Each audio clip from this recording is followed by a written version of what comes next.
Welcome to a special bonus episode of Character Creation Spotlight, everyone. In this bonus segment, we will be shining light on some current and upcoming games to keep an eye out for.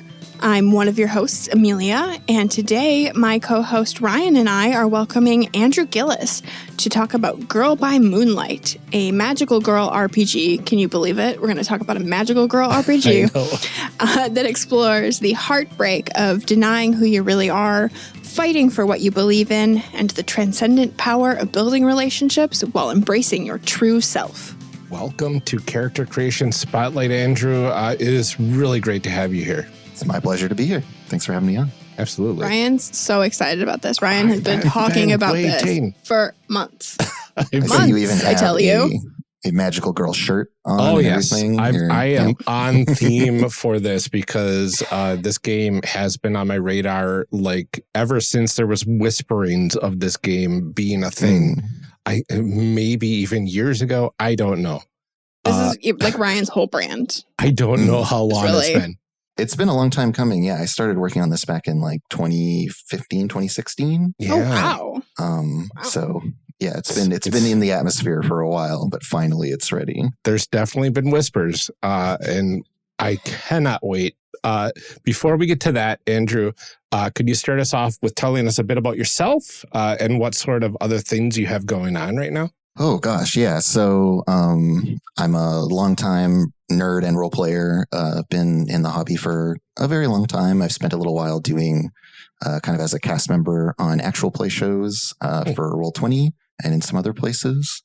And then while I was doing that, I also started, designing my first game, which is Girl by Moonlight. And I've got a couple other projects on the kind of horizon that I can finally, hopefully, give some time to now that GBM is entering its final phase here. So, Absolutely. Well, thank you so much for being here with us. Since this is an abridged version of our normal format, we'll be sticking to the highlights of the system with a special focus on character creation. So without further ado, how about we find out what this game is all about? What's in a game? Well, Andrew, could you start off by telling us a bit about the core concept for Girl by Moonlight? Yeah, so it centers around the story of a group of magical girls who are struggling to, what would it be? Either sometimes it's repair or redeem a broken world. Sometimes it's just to get by within it. Kind of depends on what subversion of the game we end up playing, but at its heart, it's about this group of people who kind of act as a metaphor for like a trans experience and the way that found family or community are necessary in order to get by in the world. Very cool. Can you tell us a little bit about the setting of this game? What kind of setting are we playing in? Yeah, so the game is kind of split into 4 parts. These are what I call the series playsets, and each series gives you the tools that you need to build the adversity, the kind of starting situation, as well as the setting for your own series of the game. Cool. And so those 4 different series, there's At the Brink of the Abyss, which is kind of the most hopeful and optimistic one. There's one called Beneath a Rotting Sky that gets into the really heavy and kind of tragic elements of the game. There's On a Sea of Stars, which is magical girls and giant robots fighting space monsters, basically. It's kind of like a mecha kaiju thing. And then amazing. Lastly, there's In a Maze of Dreams, which is dream travelers unraveling a magical conspiracy. And so that one is very psychological and deals with like intimacy, solving a mystery, and this whole idea of like ideas that might gain a life of their own and take over people's dreams, consciousness, etc. Interesting. But it sounds like each of the settings, you've got different objectives and different things that you're kind of playing towards.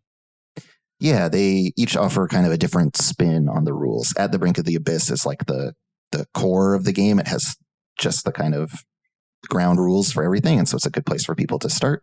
But then the other 3 series kind of put a spin on that, add in some different mechanics and substitute out some other pieces to kind of broaden the scope of what's possible within the game. That's very cool. Yeah, I see the different ones have like different abilities, and then there's some missions listed and things too to kind of just differentiate them a little bit. That's pretty It's cool. very, very cool. So what sort of materials then do we need to play a game of Girl by Moonlight? So we've got some play sheets, that you could print out or use in a virtual tabletop, and then just a handful of 6-sided dice, pens and paper, and a group of friends to play with is all you really need. So pretty light on the ephemera, which is how I like to keep it. Yeah. Mm-hmm. All right. The meat. What kind of characters can you make in this game? So there are 7 different character playbooks, and those are kind of the core archetypes of the game.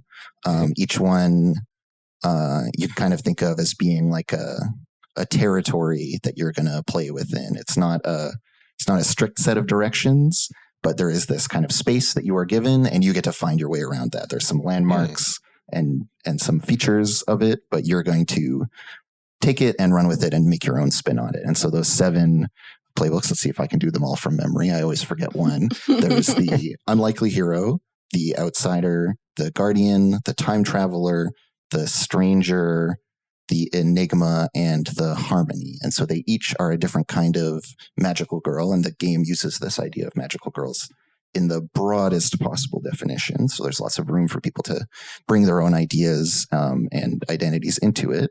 And those playbooks are going to give you a bunch of tools and a bunch of themes to play into. But ultimately, as a player, you're going to take that, and there's a lot of room for you to express yourself through those playbooks. Very cool. Well, I'm excited. And I'm wondering if we could go through kind of the session 0 process for this, create some characters. And I think there's some setting creation and whatnot in here as well. Yeah. So in the game, the setting kind of situation setup part of the game is integral to character creation as well. Those two things kind of happen in parallel. No one is meant to just like bring a character ready-made to the table. We're all going to kind of collaborate and make a world and then put some characters into it and then kind of wrap it up and finish the world afterwards. Wonderful. Very cool. Let's make some people. All right. So what do we need to do first? So our first choice is going to be of what series playset we want to be in. And so those options, again, are At the Brink of the Abyss. Actually, here, let me just make sure I get my little pitch text in here. So we've got At the Brink of the Abyss, heroic magical girls reclaiming a corrupted world. Beneath a Rotting Sky, tragic magical girls doomed to an inevitable fate. On a Sea of Stars, mecha pilots struggling against extinction at the hand of the Leviathans. And In a Maze of Dreams, dream travelers seeking the truth of a magical conspiracy. Oh, boy. I'm game for any of these. I don't know if you had a preference. I know you tend to lean towards the tragic, Amelia. Yes. So as much as Ryan's brand is magical girls, my brand is necromancers and blood magic.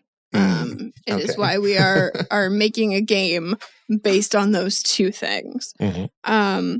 So I would like something that sort of leans into that, like into the tragic. I like things that kind of play with good and evil and sort of like the shades of gray in between.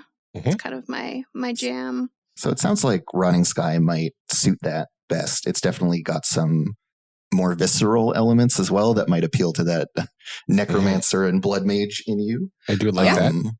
And so, yeah, we can run with that one. Oh, I see the word blight right away, so that's okay. You have my attention. So basically what we're going to do here is there's this series creation workspace, which is page 15 of the sheet PDF, so we can all be on the same page here. And there's going to be this list of prompts that we're going to pick from, and I'm going to kind of guide us through that. At certain points, I'll ask questions, and we'll try to answer those as best as we can. Okay. And then kind of at the midpoint, we're going to, after we've chosen, you're each going to choose a couple of roles to kind of build a character concept. And then we're going to go jump over to the character playbooks, grab those, build characters, and then we come back to this setting creation once we have that in hand. So as we go through this, we don't need to worry about hammering everything down completely. Right. It can be that we pick a prompt and just run with it and leave it undefined, or that we pick a prompt, we spend a little bit of time talking about it, flesh it out a bit, and then move on to the next. It's really kind of up to our tastes and how long we want to spend in this process. That makes sense. So the first thing we're going to define here in Beneath a Rotting Sky is this dying world. And so this is the world at large, right? This is our kind of big header. What blight is upon the world? And the options here are an alien infestation, the rotting body of some dead god, a haze of otherworldly spores, a mutagenic plague, or an ancient curse. Oh, these are so good. I mean, 3 of them really pop out to me. The alien infestation, the dead god, and the ancient curse. Yeah, I mean, I'm feeling dead god / ancient curse. Those are my think big faves. I'm really feeling dead god, honestly. Dead god's kind of like at the top of my list. Mm-hmm. Well, let's go with that then. Yeah, I'm sure I can calling think of to lots me. of good ways to spin that out. And so this dead god, the next thing we need to know is, what is its agenda? To harvest human emotions, to pervert our bodies, to secretly replace us, to consume the world, to poison our hearts, or to drive us all to despair. I see your wheels turning, Ryan. Yeah, I'm thinking poisoning the hearts makes a lot of sense. I can see that getting into a lot of magical girl nonsense, but also a lot of that like gray area stuff. Yeah. Something I like about that choice too is this idea that maybe its agenda isn't entirely conscious. That this is a process that is happening. This dead god is decaying, and this is the outcome of it. But it's not like it went and it's not still alive. And I like that being right? kind of like an open question that like people don't really know the answer to, and sort of that is a thing that you can kind of build factions upon too, of like the belief of like, is this like horrible magic leaking into the ground? Is this just a reaction of bacteria? Is this Well, it's funny you say that, because the next question that we're going to answer here is, who are its perpetrators? Interesting. And so these are people who have aligned themselves with this rotting dead god that is seeking to poison our hearts. These are the people who are going to be enacting that in the world. So our options here are an unknowable and ancient people, technicians and scientists, heroes fallen to the blight, cultists and prophets, or heartless outsiders. It's obviously cultists. It's always cultists. Cultists. Yeah. Cultists and prophets definitely make sense. Sometimes the obvious answer is the right one. And this is great. So there is a cult to this dead god. Maybe even they are carving up its remains and spreading them around, or they have sacred relics that are pieces of it, or something like this, perhaps. Possibly they are descended from before this god was dead. Right? Yeah, they have undergone a transformation in the wake of their god's passing. Yeah. Okay. Yeah, these are actually just like the Protestant version of the original. Right. This is the Reformed Church. Right. Okay. Yeah. Cool. This is the John Knox of this reformist movement. That was a deep cut. Sorry. And so next up, we're going to start talking about the mundane world. So we have this kind of magical threat that is latent within the world. But there's also this sense of like, most people's everyday lives don't directly interact with that. And so for this one, we're going to choose one or two from the following list. A tangled metropolis, poverty and hardship, wealth and affluence, a society in ruins, a pristine and sterile world, or a city cut off from the world. And this is going to be kind of the main location that we're dealing with, right? This is going to be where our characters are based out of, and where the big ultimate horrible thing is. This is the epicenter of that as well. Do you want to go? Okay, go ahead. We can. I have a couple thoughts. Like one, we could go with like, this is like a wealthy, affluent area that's pristine and sterile, like run by the our world's perfect. There's nothing to worry about. Stop thinking about that dead god. It doesn't matter, right? Like The Giver? I think I understand that reference. Separated, or Yeah, I'm Like this wondering. world where everything like seems perfect. Yeah. And it is built to look perfect. Yeah, But once you I want start it to be like artificially perfect is what I'm thinking, questioning- right? Mhm. Yeah, Okay. and like if you just knew the truth, it would terrify you. Mhm. So, Amelia, you mentioned this idea of like a reformation having taken place within this religious cult, right? This is a new branch of an established faith. Could it be that this pristine city is kind of a vestige of the way things used to be, of the religion and the society that predates this new, this death of the god? And that they are still perhaps in denial of that fact or hanging on to the old ways of living, and that there's a mismatch there. Does that sound like a fun idea, or do we want to separate this from that I mean, concept? so there's this also like this society in ruins, but I'm also thinking of it not necessarily as like, like cultural, but I wonder like what effect is having the rotting body of some dead god have on this like beautiful, pristine city? Are we starting to see like Is the corruption buildings taking kind of hold? like crumbling away and that kind of stuff? So you almost have like ruins around this, and then like as you go out from where that body is, it does get cleaner and nicer and better. I do like the thought of like it being artificially perfect, but like the dead god is not only corrupting the hearts of people, but also revealing the truth at the same time of the world, which is because truth is complicated. Yeah. It is not good or bad necessarily. Right. Okay, so just to confirm here, we've got this idea of a pristine and sterile world that we're running with. I think so, yeah. And then did we have a second prompt that we wanted to work in there? I mean, it's kind of both that and a society in ruins, right? Yeah, I mean, I feel like it's a society, like I would say not so far to say ruins, but like beginning to crack, maybe. Yeah. Right. Yeah, and we get to take these and run with them. So that, like what if this is the last like city of humanity, or this city got cut off from the rest of humanity because why is there a dead god? Was there a god war? Was like did half the planet get wiped out? Like what these are like questions we would be able to explore through play, right? And yeah, exactly. Like, what actually happened for this god to die? Exactly. Yeah. I do like that. We're like sort of building this sort of utopian dystopia. Yes.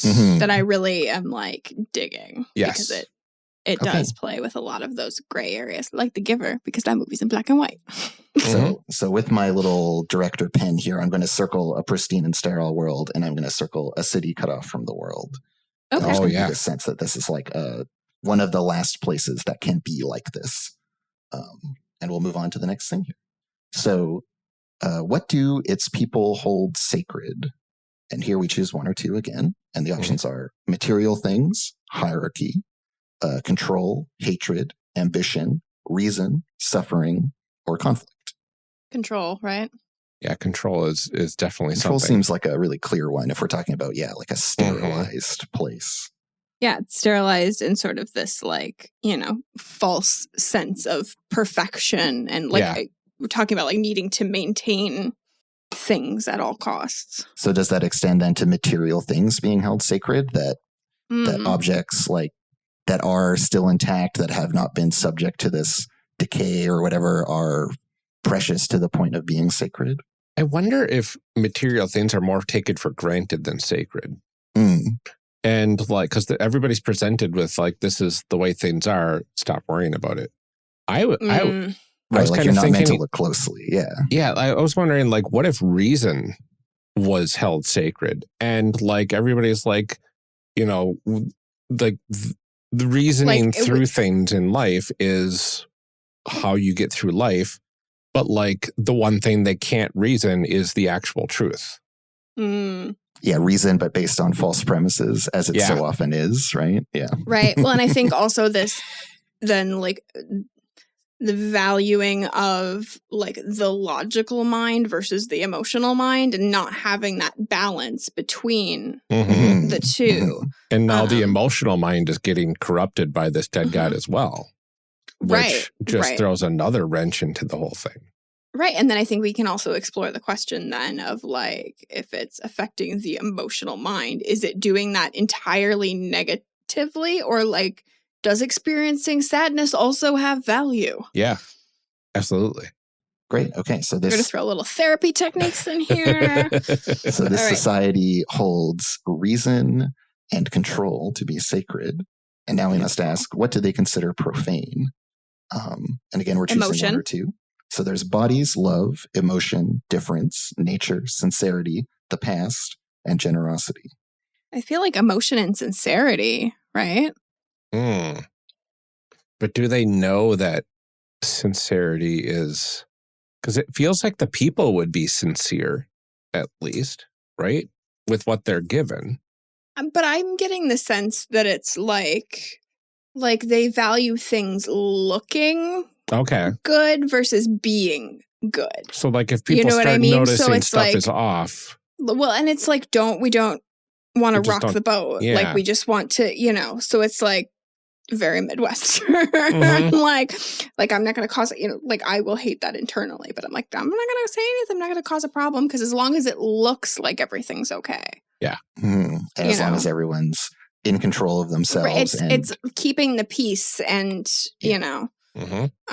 not causing a ruckus. I like that. Right. Well, I think both of those I feel like so emotion and sincerity, because I feel like we can also eventually combine like love as part of some of that emotion too. Yeah, it's definitely in there. Right. All right. And so now we're going to start talking about the protagonists of our story here. And so this category is, who are we that hunt by night? And so we're going to get into this, right? So what price did we pay for this power? Were we duped into carrying the blight? Do we have poison seeds blooming in our hearts? Are we test subjects in foul experiments? Are our own bodies being made alien? Or were we banished from the mundane world? I like poison seeds. Poison seeds does sound pretty cool. It kind of goes along with some of the other stuff we selected as well. Yeah, it certainly implies a connection. Like we're starting to see what's really going on then. Yeah. I like that a lot. And so do we think that this is connected to the dead god and its agenda to poison everyone's hearts, and that it just happens to manifest differently within the protagonist for some reason? I think that makes a lot of sense. Yeah, I would agree. Okay, perfect. Because in this series, there is definitely this theme of the powers, the transcendent powers that the protagonists have are in some way connected to the antagonism or complicit, make them complicit within what's going on. So I think that's a great through line to connect our characters to the kind of adversary. Great. So we kind of know a little bit about our origin, and now we're going to ask, what role do you play? And so each protagonist is going to choose one or two for their character. And these are pieces that you're going to combine to make a kind of broad character concept, and then you're going to refine that as you actually go into your character playbook. So we've got innocent hero, best friend, naive protector, embittered fighter, hapless dupe, weary veteran, hopeless victim, an agent of dystopia, an unwitting traitor. Oh, it's so good. I would like to be an agent of dystopia. Of course. Cool.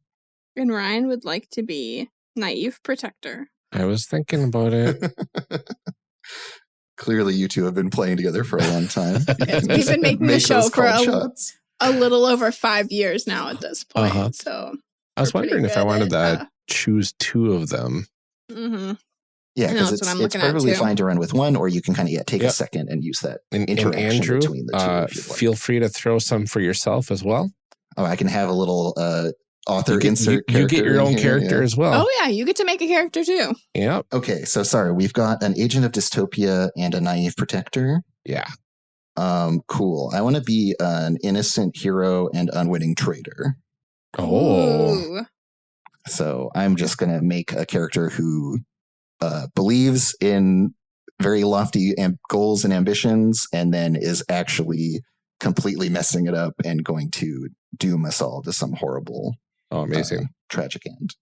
I was also debating if I want to do embittered fighter too. Ooh. I was going to go with wary veteran as well. Just characters who have a lot of history. Yeah. Yeah. All right, let's do it. Might as well. So at this point, we're going to go grab a character playbook to reflect these roles that we've chosen. So, obviously there's room for you to interpret these roles however you want. They're meant to be a useful guide, not a limiting, bounding box that you operate within. Would you want to give sort of a broad kind of elevator pitch for what each one is? Yeah, for our absolutely. listeners? So I'm just going to start at the top of the document here. The first one up is the Enigma. And the Enigma is inspired by characters like Tuxedo Mask from Sailor Moon.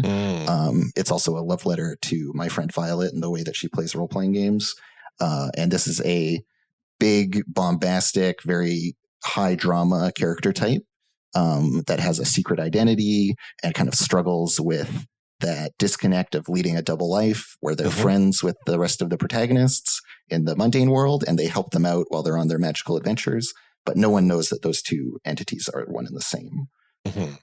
So very fun if you want to lean into that kind of stuff and be the center of attention every now and then and have a big dramatic character. Absolutely. This is the theater kid magical girl. Yes. Oh, absolutely. Absolutely that. Next didn't do anything. Next up, I'll talk about the Guardian. And so the Guardian is someone who is patient, watchful, and kind, and who looks out for their friends. They live by a code. And so you have a set of things that you are not allowed to do, basically. And if you can get other people to abide by your code, then you get some bonuses for that as well. And there are a bunch of things that kind of interact with that. So play the Guardian if you want to make a statement about what's right in the world or how you think other people should act. Yep. And then we've got the Harmony. And the Harmony is inspired by Garnet from Steven Universe. This idea of like a character that's an embodied relationship that is a combination of two or more people acting as one. And so the Harmony is good at understanding emotions and acting in concert with their allies. They're kind of a natural leader, or kind of leading from the front is certainly the style that I would describe them as having. And so, you can play the Harmony if you want to inspire others, whether that's as a leader or as a cheerleader. Either way works. There's the Outsider, who's a renegade with a troubled past and something to prove. And so the Outsider is good at direct confrontation and brass, reckless action. So they are the playbook that is most inclined to violence. They are also the playbook that they choose a rival, and a lot of their stuff is about interacting with, foiling, or bouncing off of this rival, this other protagonist that they have this complicated relationship with. And that can be a one-sided rivalry where they seethe with hatred towards that person, and that person's like, oh no, I like them, they're nice. Or it can be a two-way rivalry where both sides are bought in and they both, want to outdo each other, resent each other, whatever the case may be. The Outsider is for players who really value or seek out conflict in role-playing, and whether that's internally within the group or, going off and scrapping with other things. I see you, Amelia. Yeah, this is often a thing that I like to do is pick another player, and I'll ask them first, but I'll be like, hey, what if my character's whole shtick is about messing with, foiling, being in a fight against, or trying to outdo your character, and just really leaning into that play is always a lot of fun. Some juicy intra-party conflict. And everything is hopefully designed in ways that's going to keep that conflict productive and keep things moving forward. Awesome. Next up, we've got the Stranger. The Stranger is good at calm evaluation and unconventional approaches. This is like Sailor Mercury from Sailor Moon, but there are lots and lots of examples of this kind of character. The big thing that they're about exploring is having this different relationship to emotion. So they're a little bit withdrawn from the rest of the group, and they have to find ways to connect with the other characters that are a little bit unconventional. Oh, nice. And they're really good at understanding how things work. So they're really good at analyzing the world and getting into the workings of what's going on. Okay. And then there's the Time Traveler, a secretive oracle and dedicated friend. This is Homura from Madoka. This is, I guess, Chibiusa from Sailor Moon. There are some funny examples of this. I could see that. And different ways you could play it, right? Like Chibiusa is great. She has come back in time to tell her own mother to stop being a huge klutz and get on with it and make things happen, right? So the time traveler is good at using flashbacks and prophesying outcomes. You should play them if you want to have your own secret agenda, but also if you want to like meddle in someone else's life and have opinions about what they should be doing. That's another lens on the time traveler. And lastly, we have the unlikely hero, who's an unproven prospect and heartfelt companion. You know, this is Usagi from Sailor Moon. This is Steven from Steven Universe. This is the classic, like, they would be the main character in their story, right? This is the coming of age kind of narrative. And so they're good at making friends. They're good at doing all of the kind of softer aspects of the game, but they can't transcend. They don't have a magical mode yet. And whether or not they get there is the big kind of tension of their story. Oh, interesting. And so I describe them as kind of the heart of the group. You can also kind of be a little bit of a mascot at times in that way that Steven often is. But yeah, it's an interesting one to get into if you like this idea of that uncertainty about whether or not you'll actually come into your own soon enough. Oh, that's interesting. Yeah, and you have this big choice about whether or not you accept your heroic destiny. So the transcendent abilities, those are the like you transformed into a magical girl and you get these abilities effectively? Exactly, yes. So you have a limited number of actions while you're transcendent, and while you're transcendent, you get access to all of those transcendent abilities, as well as all of the action dots on the sheet that are shaped like a star. Those are only available to you while you're transcendent. So you get this big bump of power, but it's short-lived. You have, for most characters, 4 actions while transcended, and then you kind of run out of gas and you're left stranded without your superhero powers. Oh, interesting. Okay. So yeah, it was something in the game that I didn't want the characters to just be pure kind of comic book superheroes where they're just like, oh yeah, I'm Superman. I've just always got my super strength and my eye lasers and all that stuff. It was meant to be a bit more tenuous. The characters have a certain fragility to them that they need to work around. Kind of struggle a little bit.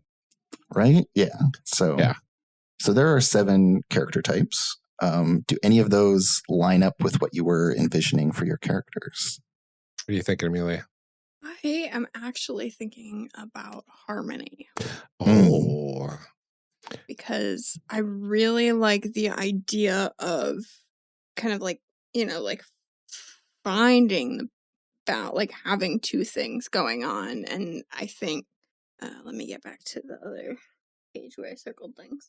You know, like we are kind of working to stop this blight, but also I chose to be an agent of dystopia. I just really like trying to balance this, like, you know, perfect world with this sort of corrupted world that also has it, like, Yeah, I want to balance the light and the dark.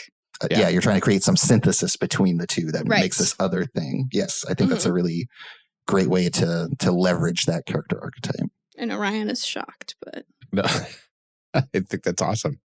I could see it because it feels like it could be a very messy story that you could be telling with the Harmony playbook. Absolutely. I'm still between a few, so you want to help me narrow it down, Andrew? Which one would you want?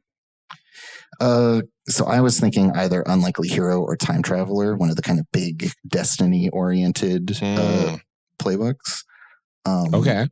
Since I am this unwitting traitor and also naive hero, or innocent hero, I can't remember. I think it was innocent hero and unwitting traitor. I'm thinking, that this character is doing something really big and doing so in a wrong-headed way. So I think those 2 would probably be the best fit. So I was actually thinking to go with the Enigma playbook. Oh, lovely. I know there are a few of my type in there, but I love me a tuxedo mask. So I kind of want to go that route. Okay, so we've got a harmony and an enigma, and I think I'll lock in as, it's a tough choice, but I guess I'll go with unlikely hero. I'm just going to do it the most straightforward way that I can think of. There you go. And so we've chosen our playbooks. Now we can record any kind of relevant information from the series that we need for our playbook. So okay. We've got this idea of the role that we've already established. There's a spot to fill that in just to keep your kind of memory refreshed as far as that goes. And I think that's the main thing we need to worry about so far. Yeah. Unless you have some details of your character's background that it's already crystallized in your head. You want to slam that in. Like Amelia, your character was an agent of dystopia. If you had a sense of like what that might mean, that you were part of a church or the cult or whatever, you could add that detail to your sheet now if you wanted to. And then the next thing we're going to do is assign some extra action ratings. So you're going to see that some of those dots by the actions are already filled in. Okay. And we don't need to get super into the nuance of what all the actions do, but they mostly do what they say. If you have any particular questions, I can definitely answer them, but they're all verbs, and so they are for doing the thing that the verb says. And you're going to add, you start with 2 already assigned, and you're going to add a dot to a third action rating to increase its rating to 1. Okay. And so this could be an action that's in line with your playbook or role, or something more idiosyncratic to the character. So it might be that you think, I'm an agent of dystopia, so that means I should be good at, what would it be? Maybe analyze, right? Like that you're some kind of inquisitor type figure, right? You're good at seeing the truth behind the surface presentation of the world. It is what I picked, partly because I already have empathize. So there you go. These are complementary notions, right? Mm-hmm. All right. So I started with express and conceal as the enigma. Mm-hmm. And since I'm a wary veteran, I also chose to throw a point into defy. Great. I start with, as the unlikely hero, I start with confess and forgive. And I think I am going to add a dot into express. I feel like my character thinks themselves important and is good at convincing other people to get behind them, help them out. So then the next thing we're going to do is we're going to choose special and transcendent abilities. And so each playbook is going to have a list in the middle there of special abilities, and then down below transcendent abilities. There's one that you kind of have by default. For the enigma, you have, what's it called? Behind the mask. So your transcended and mundane selves lead separate lives, and no one knows that they are the same person. Your transcendent self wears a mask. Describe it. So you have that to consider, but then also you get to add one of these other abilities from that list. And then we also each get to mark a transcendent ability, which are the ones down below in the separate list that have little stars next to them. Okay, so the list beneath the playbook name, we get to choose one extra. Mm-hmm. And then we get one of the 3 transcendent abilities there. Yeah. And since I'm the unlikely hero and I can't transcend yet, my transcendent ability is kind of held in suspension until I actually get it. That's awesome. So I only need to worry about picking one regular ability. Well, just to give you a sense of what you're in for playing a role-playing game with me, I'm going to take worth saving. When you run foolishly into danger and no one comes to help you, mark XP. Your allies roll an extra die when they protect you from consequences. So I'm going to be causing problems and getting into trouble at every turn. I love it. These are hard to choose from. All right. I think I'm going to go with working from the shadows, which lets me secretly set up another character's action, and I get to roll a +1 dice. And if they succeed, I mark an XP. So that sounds pretty cool. That sounds like the naive protector sort of thing, like trying to help out the teammates, regardless of kind of what they're doing, just to make sure that they're safe. Mm-hmm. Mm-hmm. I went with inseparable. You may expend your social armor to resist any consequence that would impact your relationships with others or within yourself, or to magically appear from within your allies. Yeah, so every character has one use of special armor per mission. You can see it kind of down by the transcendent abilities. There's a little box for it. And the idea is that this is like a free resistance roll, essentially, that you can get to negate a consequence, provided that it fits those criteria, or you can spend it to get a more proactive benefit, which in this case is to magically appear from within your allies, which could be that you just kind of suddenly are amongst the rest of the team with no clear explanation why, or it could be very literal magical thing of like, you pop out of their head like Athena from the mind of Zeus or whatever, that you are somehow so connected with them that you can, that they're almost like portals for you that you can travel through. Oh, wow. Yeah. For my transcendent ability, I picked Beacon. Once per transcendence, you may uplift your allies with a speech or a song. When you do, it counts as spending a link on each ally that can hear you. They choose which link effect to use. Yeah, so links are like a special kind of social currency within the game that the protagonists can develop by, well, in most series, it would be by doing nice things together. Because we're in Beneath the Rotting Sky, we get social links by arguing with each other. They're kind of born of friction between the characters. Nice. But then later on, because you get those in downtime, later on in the mission, we think about like how that resonates with the current moment, and then you might get some extra benefit out of that. So you can use them to recover stress, to ignore harm, to get extra dice for your actions, or to prevent someone from falling into eclipse, which is also a big deal. Awesome. So my transcendent ability, I am going with the big reveal. So the moment you transcend, you may choose to immediately disappear and may reappear at any time in the place of your choosing, which is fantastic for coming into the scene on top of light posts or trees or buildings or who knows what else I could perch upon. Yeah, wherever the like moon will perfectly silhouette you and you'll have good acoustics for your big speech. Yeah, exactly. Yep. No, that's perfect. You get it. Absolutely. Cool. Okay. So with all of those chosen, the next step that we're going to do is we're going to create secondary characters. So everyone's going to make 2 secondary characters that are connected to our own. They could be family members, friends, rivals, or mentors, anyone that you can think of that has some connection to your character and seems like they might be interesting to include in the story. Okay. There is a special caveat to that in Beneath the Rotting Sky, which is that you create one secondary character as normal, but the other character must be a member of the dystopian authorities, a rival hunter, or a former magical girl fallen to the blight.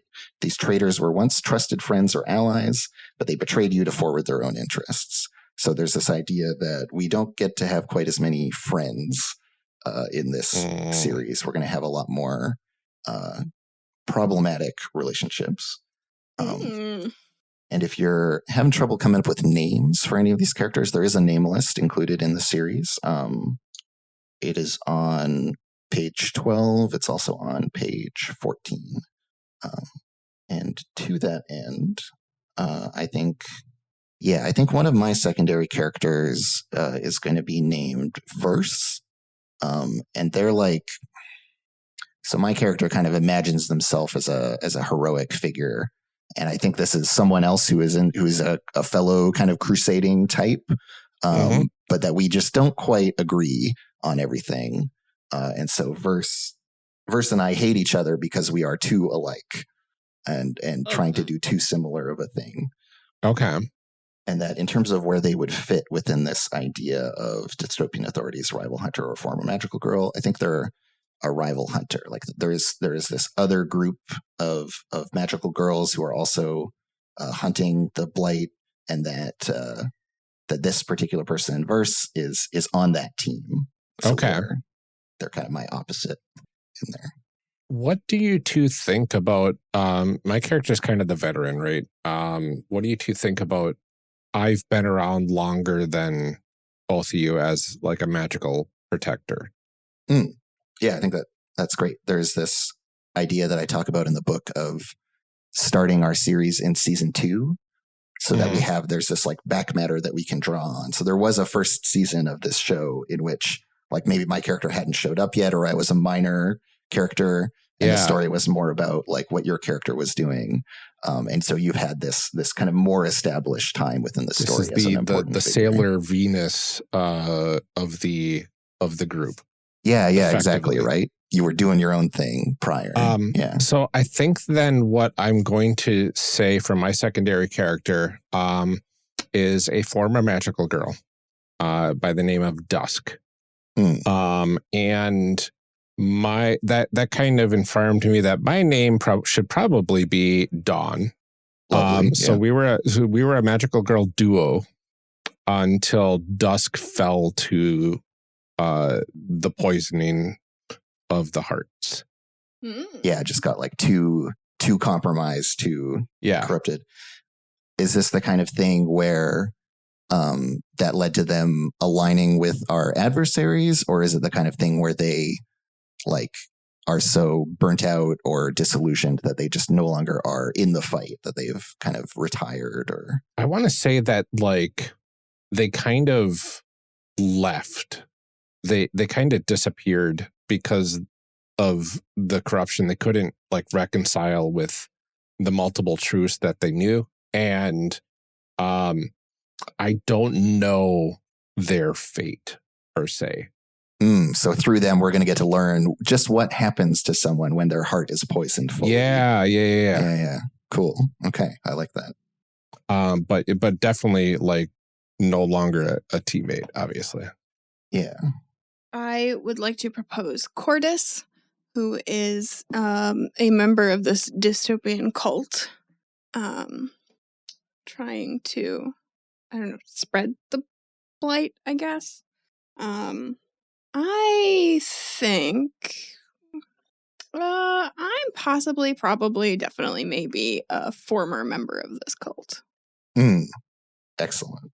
And so this could be someone that you knew from your time in the cult then? So this is the cult I mean, that... it could potentially be, like a parent or something too. This is the cult that worships the dead god, right? Mm-hmm. Yes. Because I should point out that my mask, which I was had to describe, looks very similar to the mask of the dead god. Okay, so yeah, there's this like iconic figure of like what is used to represent the dead god, and yours is very similar. Is it different in some critical way? Is there this like detail that really sets it apart, or there's like a ornate depiction of something on there that is upside down for me. I don't know if it's like a symbol, or if it's like maybe the symbol of the god is upside down. Cool. Yeah. So like everything looks fine, but like on the forehead, there's this upside down like symbol of the inverted, dead god. Yeah. Great. Okay. Awesome. I think for my secondary character, my regular one who can be nice to me, I'm going to have Orchid. And Orchid is I don't think they're a family member, but they're like someone that my character grew up with. Okay. So like a longtime friend, maybe that we like work in the same, under the same employer. And it's just someone who believes in me and doesn't question all my nonsense. And so we get along, even though maybe it's a slightly toxic relationship because they are encouraging some of my worst tendencies. Okay. And maybe as one little extra detail for Orchid, that they're connected, Ryan, to your character in some way, like they're a sibling, cousin, friend, that there's some kind of like connection there. Okay. Yeah, that would be interesting. So Orchid is the secondary character that you're creating.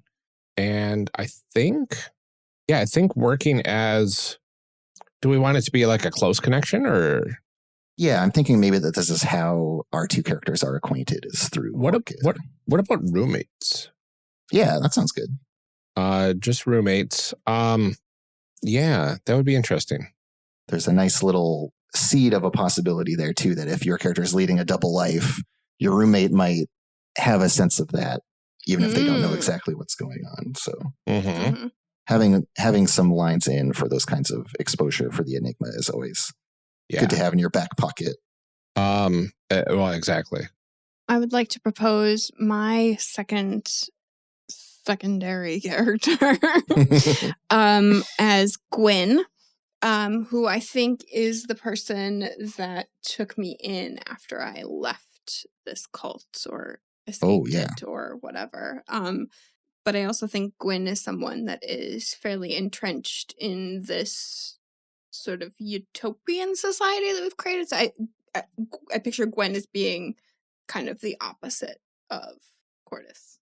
Yeah, for sure. Continuing your character's theme of duality and being caught between these ideas, right? Mm-hmm. Yeah, that makes perfect sense. I actually, for once, am like kind of excited to name. Okay. I'm going to lean into the dramatic theater kid thing and say that my character is like a theater kid, like and like actually is in a theater troupe in the city. And one of the secondary characters is kind of the the understudy for their role. Okay. Oh, fun. Yeah. But like in like a almost like a uncanny stunt double sort of way, right? Like if you see both of them from afar, they look very similar. That's really fun. So like at audience level, you don't know exactly if it's me or them. And like sometimes we're like, oh, I'm tired between scenes. You can take this next scene. It's fine. And like nobody's really noticed. Oh, nice. It's a really fun like echo of the Enigma's whole deal. Exactly. That you have like your Mundane World. Can you go to dinner with my double. grandma this week? Because I just really don't want to. I like that we have this good relationship with each other where we're just wacky things like that because like we're like, isn't it weird that we like look and sound eerily similar? Yeah. And we're both in theater. This is wild. So, what is this character's name? That is a good question. Let's see. Looking at the names list here. I like Jet for this character. All right. Cool. Yeah. All right. And so the next step is to name your character. All right. I went with Dawn. As your mundane name or your as true my name? True name. Mm-hmm. I'm assuming true name is the transformed name. Yes, that's correct. Right. So we have these multiple names and then different prompts for the name. Yeah. I always like to, the prompt can be used to inspire you or it can be used retroactively, right? You can be like, I really like the name Dawn. It makes sense as a reflection of dusk. And then you can decide for yourself, like, what do you think that is? Is that a dashing name? Is that an imperious name? That's up to you, right? How you want to characterize it. So I'm going to go with Leo for my mundane name. And this is a character who presents masculine. This is a very Sailor Stars sort of thing. The masculine mundane life, but when Leo transforms into Dawn, very feminine appearance at that point. There's a whole lot going on with someone who has a double life where they change their gender, right? And they can't acknowledge it to their friends. I'm just thinking of a female tuxedo mask, and I'm very much into that. Oh, absolutely.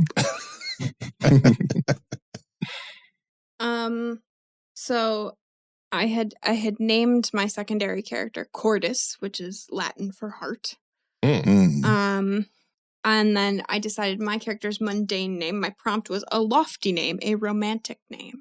I decided to go with Cordelia in that same sort of fashion. Oh. Yeah. And I decided that my true name should represent this dichotomy and balance. So I went with Equinox. Oh. Awesome. Well, I like it. Now I feel obliged to have my true name also be a time of day name. So I'm going to go with... I didn't even think about that. That we both had that. Yes. I'm going to go with Sunrise. Ooh. I like it. And that's like purely an aspirational thing for this character right now. They don't actually have access to that, but they have this like dreamed up other self that they will one day become, which is Sunrise. Oh, it's so good. But I also think like sunrise is like the beginning, right? It's like just starting out too. Mhm. Oh, it's so And good. it's not lost on me that Ryan's character is named Dawn, and I think that my character is kind of like a Dawn like fangirl Yes, Yeah. I was just gonna Oh, and say, has are you not like been a able to come up groupie? with their own actual hero name. Okay, you now need to think of a name for like what are Dawn's groupies named? Oh, yeah. Mm-hmm. The early risers. Right. The early birds. And so I think in that way, I'll be calling that a renowned name that I've kind of stolen Dawn's name in a way, Mm, and I maybe love they it. resent me for that. But for my mundane name, I'm going to go with a pretty name and be called Alabaster. And I think Nice. this is one of those names where it's like that's like a really normal thing to name your kid, and it's about these utopian ideals, right? This perfect, clean, white thing. I'm doing scare quotes. That's why I picked Gwyn for mine, because it's like a Welsh name meaning white. Mm-hmm. Yeah, so there is this idea of like, oh yeah, it's about purity. It's a pretty in the sense of like very buttoned down and very proper. And so now the last couple of steps here, we're going to introduce our characters, which I'm just going to keep talking about mine since I'm on a roll here. But the idea here is just to give us all a summary of what we've made, right? So Alabaster, who will one day become Sunrise, a very hopeful wannabe hero with all the wrong motivations and ideas, just trying to keep up with her much cooler and interesting aspirational object, Dawn, who is kind of caught up in this and is overreaching and isn't actually ready to be doing anything that she's doing. That's kind of my summary I of love my it. character. I love it. So I went with the Harmony playbook. My character is Cordelia. Cordelia was originally raised by the cultists who worship the dead god, and then eventually left and was raised in this more utopian, quote unquote, pure society. And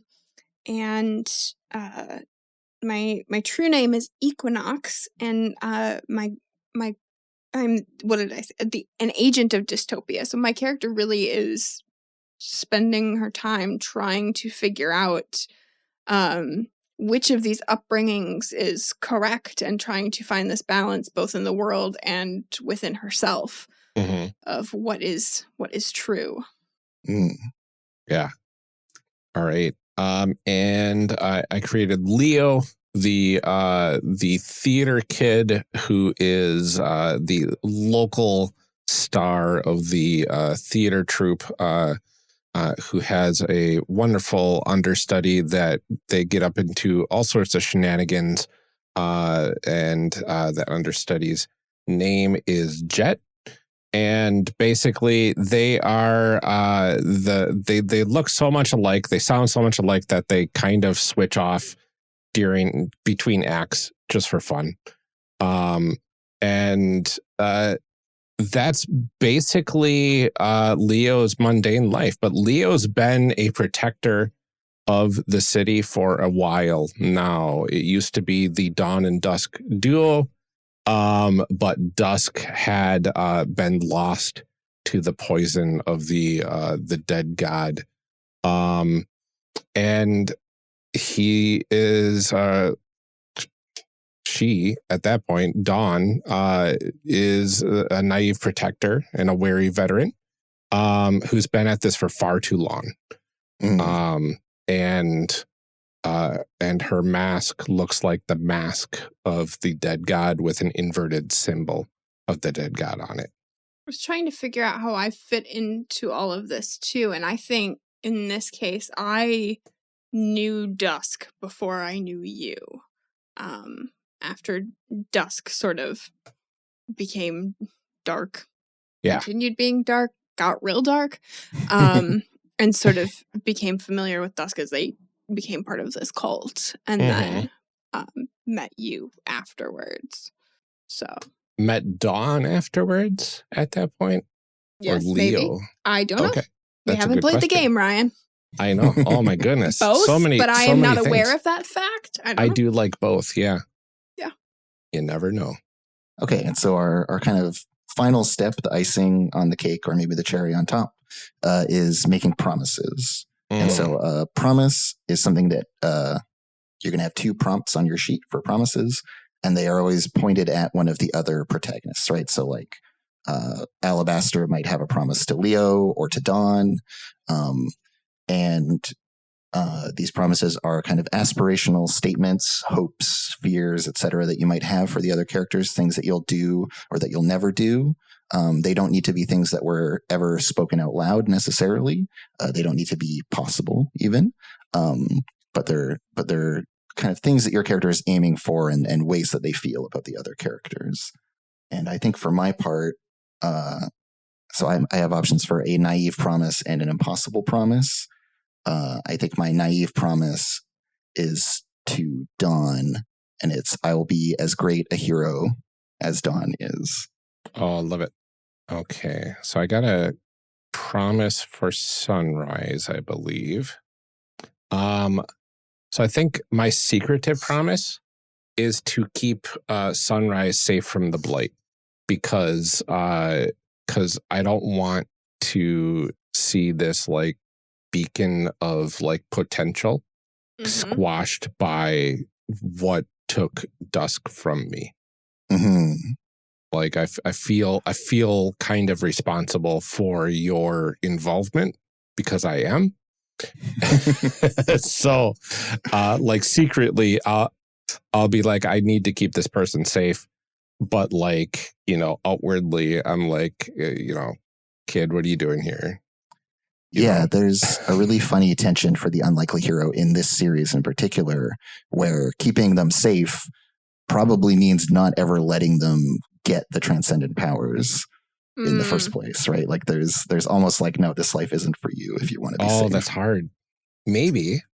Or maybe the only way is to get the transcendent powers. Exactly, right? So yeah, so that Maybe tension it's both. is what I get to explore as the unlikely hero, which is always lots of fun.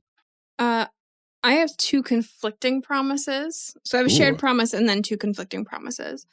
I would like it to have something to do with Dawn and Dusk. I would like it to be something like, it almost needs to be between Dusk and like with Dusk and Leo, that like, but I'm trying to figure out how to like make it work. It's a little tricky when you don't know they're both the same people. Well, because I feel like I wouldn't have made conflicting promises to Dawn and Dusk because I would know that they were. Oh, I get you. You know, that they were a team, right? So you're thinking Leo, but it's like I wanted something to be about like keeping one of them safe and then promising to defeat the other. You know, without. Oh, okay. So here's a question: does Dusk know that you're Leo? Oh, that is a good question. I was kind of going back and forth on that, and I think no. Okay. At the very least, as far as Leo knows, Dusk does not know that Leo and Dawn are the same individual. So I was like, what if Dusk was like, you have to defeat this like Leo person or something, and then like I promised Dawn I would keep them safe. I do like the thought of if this corruption is revealing truths, that maybe Dusk did get that revelation unbeknownst to me. It definitely makes them more of a threat, right? Or more of a possible problem. Right. Which would also probably mean that I don't necessarily interact with you much as Leo. Right. Yeah. The premise suggests that y'all are acquainted, right? So. Right. What do you do in your mundane life, though? You ever go to the theater? I'm thinking the theater would be a good kind of central thing for us all to be oriented around in some way. Yeah. But I don't know, Amelia, how your character would fit into that necessarily. I can think of a couple ways for mine to do so. Oh, I definitely think that my character spends a lot of time writing plays that have very strongly political undertones, but trying to pretend that they don't. I like that. Yeah. It's like, this isn't at all a commentary on anything. It just, you know, like what a fun little musical. Are you our local playwright that we like? That's mostly what we do is perform your plays? Could be. Because I think we're not a very big, like, troop. Like, we're not like, quote unquote nationwide. No. They're not like Broadway style or whatever, right? Mhm. But like, I don't think there's anything that big. Well, we're also like cut off from the like Yeah. we're pretty. I think maybe citywide we're probably a decently big deal. Mhm. Probably. Yeah, that sounds like a good Because level. it's always a fun trope to have that superstar, like, oh, there's Leo, oh my gosh, Right. sort of thing. By day. I know. Yeah. So I need to make an intimate promise, probably to Equinox or your mundane self. Yeah, I need a shared promise, and then I still have to figure out this conflicting promises thing. Okay. So I know what my impossible promise is as Yeah. well, which is to Cordis. Mhm. And it's that I will become the balance that you are seeking. Ooh. So, Alabaster is just kind of inserting themselves into the middle of everyone else's story and deciding that they're going to be the hero of someone else's I love that. life. And meanwhile, I'm partly over here being like, well, I mean, I want balance, like, in me and the universe. I mean, like, power to you if you can, bring balance to the force or whatever. But Well, yeah, and important bit of commentary for me, the player, right, is that this is my impossible promise. This is not a thing that Alabaster could ever actually Right, be. exactly. Yeah. Amelia, I think you're definitely on the right track of like the conflicted promise being one that points at Ryan's character and is kind of awkwardly bridging the double life. Yeah. I mean, and maybe I could just make a note of that for now, and it could potentially be something that we kind of hone in on during flesh play. out in play once I know better, like how I know them and what our dynamic is and stuff too. I mean, I know this is meant to help, but this is one that it's like, it's multiple overlapping things. So. Yeah. So is there like an ultimate thing you're trying to achieve, Amelia? I think really like my character has this sort of inkling that maybe this blight isn't something we need to totally eradicate, but something that we need to find a way to work with or integrate into things, because I think she's seen like sort of the extremes of both sides, having been in the cult, having lived with somebody that was kind of like high up in the hierarchy of this utopia, that like she has this understanding that like that the answer isn't just like totally destroying it. And so like I think that's what she's trying to achieve, is finding what that balance is and also convincing everybody else that it's like that the answer's in the middle. I like how it's possible like some of that comes through in your plays as well. Oh yeah, for sure. Like there's some undertones there. Yeah, I think in my plays it's like very unclear who is the good guy and who is the bad guy. That's sort of like a hallmark of what I'm writing, is that there is no clear right or wrong in the play. Yeah, either. I think Leo's picked up on that. And I'm assuming that my character like knows the dichotomy of the mundane and, the transformed, the transcended. Right, because you're living a double life on two extremes too. Yeah. So you have some like empathy for that kind of concept at least. So I think then for my intimate promise is I promise that your character, Amelia, will be the first person that I reveal my true identity to when the time comes. Oh, that's a good one. That's gonna definitely, probably make Alabaster a little annoyed once they maybe eventually find out that you weren't the first one to know. So jealous. Yes. Inter-party conflict? What? I hate that. Oh no. You can't tell anybody. Why not? I have no idea. Yeah, I still have a shared promise to make here too. Which I feel like should be with Alabaster Sunrise somehow. Yeah, something that we have. Do you think it's shared in the sense that we have both promised each other? To each other, yeah.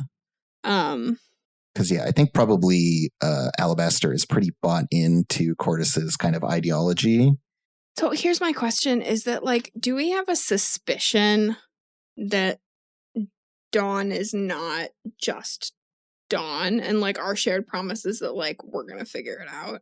Oh, that's a fun one. Yeah. Okay. Since I am Dawn's number one super fan, right? My motivations are very silly, but you might have better reasons to want to know that, or more serious ones.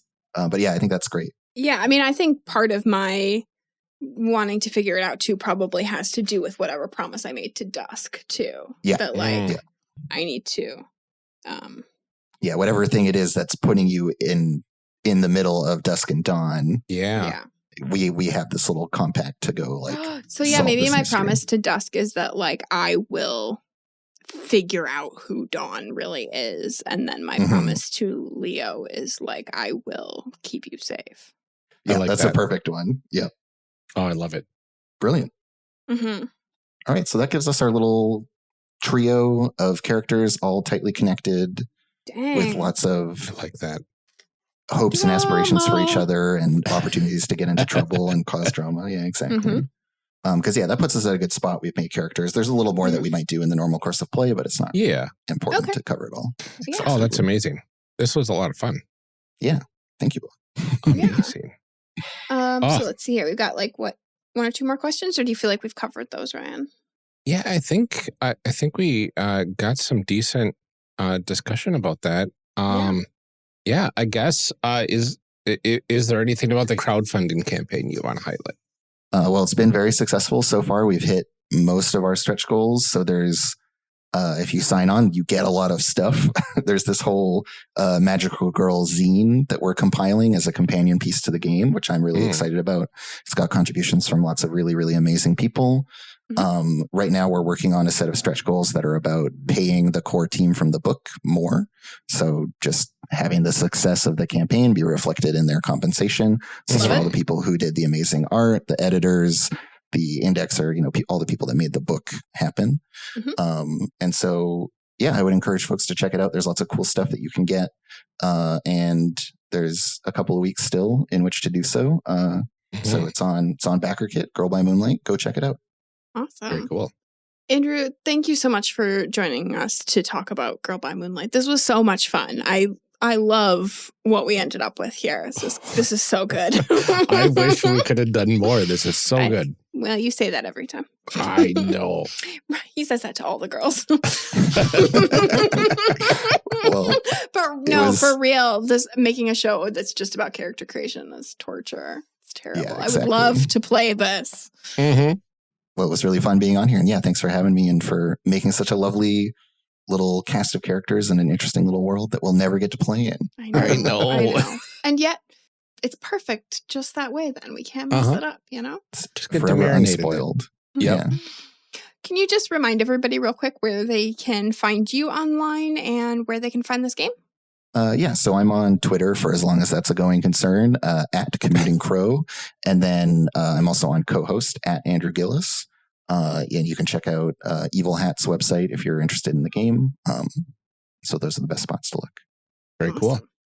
Again, thank you so much for joining us for this special bonus episode of Character Creation Spotlight. And thanks to everybody for tuning in. Don't forget to check out Girl by Moonlight, which is crowdfunding right now on Backerkit until June 22nd. There will be a link to that in the show notes. So head on over there right now. It's really good. Yes, and just do it. Just do it. And we'll see you next time, everybody.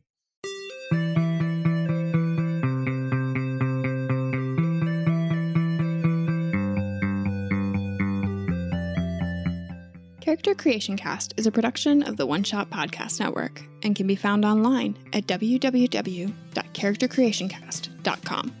Head to the website to get more information on our hosts, this show, and even our press kit. Character Creation Cast can be found on Twitter at CreationCast or on our Discord server at discord.charactercreationcast.com. I'm one of your hosts, Amelia Antrim, and I can be found on Twitter at Ginger Reckoning or on my other podcast, Garbage of the Five Rings. Our other host, Ryan Bolter, can be found on Twitter at Lord Neptune or online at lordneptune.com. Music for this episode is used with a Creative Commons license or with permission from the podcast it originated from. Further information can be found within the show notes. Our main theme music is Hero Remix by Steve Combs and is used with a Creative Commons license. This podcast is owned by us under Creative Commons. This episode was edited by the absolutely fantastic Ryan Bolter.